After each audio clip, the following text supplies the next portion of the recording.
Mobile কিনবার গেছেন দোকানে, দোকানদার আপনাকে ঠকায়া দিছে, তে মোবাইল যদি আপনি কিনবার যান এক ক্লিকে আপনি চেক করে নেন আপনার মোবাইলের ডিসপ্লে ঠিক আছে কিনা, টাচ প্লেট ঠিক আছে কিনা, মোবাইলের ব্যাটারি মেকআপ ঠিক আছে কিনা, মোবাইলের ক্যামেরা ঠিক আছে কিনা, আপনি এক ক্লিকে চেক করে নেন। আপনি হয়তো আপনি পুরান মোবাইল কিনেন, হয়তো আপনি নতুন মোবাইল কিনেন, আপনি চেক করে কিনেন, এতে আপনি ভালো মোবাইল কিনতে পারবেন। আপনি যে মোবাইলটা কিনবেন সেই মোবাইলটা প্রথমে হাতে নেবেন, তার বাদে আপনি চলে যাবেন মোবাইলের ডায়াল ফোনে ট্যাপ করে দিবেন। ট্যাপ করে দেওয়ার পরে এইখানে ডায়াল করবেন আপনি *899#। ডায়াল করার পরে এইখানে এই যে কিছু লেখা আসবে, এইখান থেকে আপনার মোবাইলের সব কিছু এই জায়গা থেকে একটা একটা করে টিপে টিপে আপনি চেক করে দেখতে পারবেন। তো প্রথমে যেটা চেক করবেন আপনি, এখানে লেখা আছে অটোমেটিক টেস্ট, এই জায়গায় একটা ট্যাপ করে দিবেন।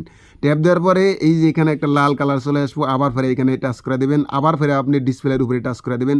এভাবে আপনি টাচ করে আপনার মোবাইল চেক করে দেখবেন। যদি আপনার মোবাইলে যদি ডিসপ্লে কোনো খারাপ থাকে বা এবং ডিসপ্লে কোনো দাগ থাকে, এইখানে আপনার মোবাইলের ডিসপ্লেতে দাগ গোনা বেশি উঠবে, আপনি খুব সহজেই দেখতে পারবেন যে মোবাইলের ডিসপ্লে খারাপ আছে।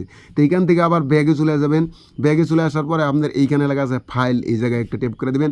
ট্যাপ করে দেওয়ার পরে আপনার মোবাইলের একটা ভাইব্রেশন চলে আসবে। যদি ভাইব্রেশন চলে আসে তাহলে আপনি বুঝতে পারবেন যে আপনার মোবাইলের স্পিকার ঠিক আছে। তো আবার পরে এইখানে লেখা আছে পাস, এই জায়গায় একটা ট্যাপ করে দেবেন। ট্যাপ দেওয়ার পরে আপনার মোবাইলে যদি ক্যামেরা ভালো থাকে তাহলে কিন্তু ক্যামেরা অটোমেটিক চলে আসবো, তো আপনি ক্যামেরা চেক করে দেখে আপনি কিনতে পারবেন। আমি যে কোডটা ডায়াল করে চেক করলাম, তে সেই কোডটা এলো রিয়েলমি মোবাইলের কোড। তে আপনার মোবাইল হয়তো অন্য মোবাইল থাকা হারে, তে প্রত্যেকটা মোবাইলেরই কোড আমার মোবাইলের স্ক্রিনে দেওয়া থাকবো। তো আপনারা দেখে দেখে মোবাইলগুনা যাচাই করে কিনেন যে মোবাইলের ডিসপ্লে ভালো আছে কিনা, টাচ প্লেট ভালো আছে কিনা, প্রত্যেকটা জিনিস আপনারা চেক করে কিনুন। আপনারা ভিডিওটা শেয়ার করতে ভুলবেন না। ভিডিওটা কিন্তু এক্ষুনি শেয়ার করে দেন, আর এক্ষুনি আপনার মোবাইল চেক করে দেখতে পারেন যে মোবাইলের সব কিছু ভালো আছে কিনা।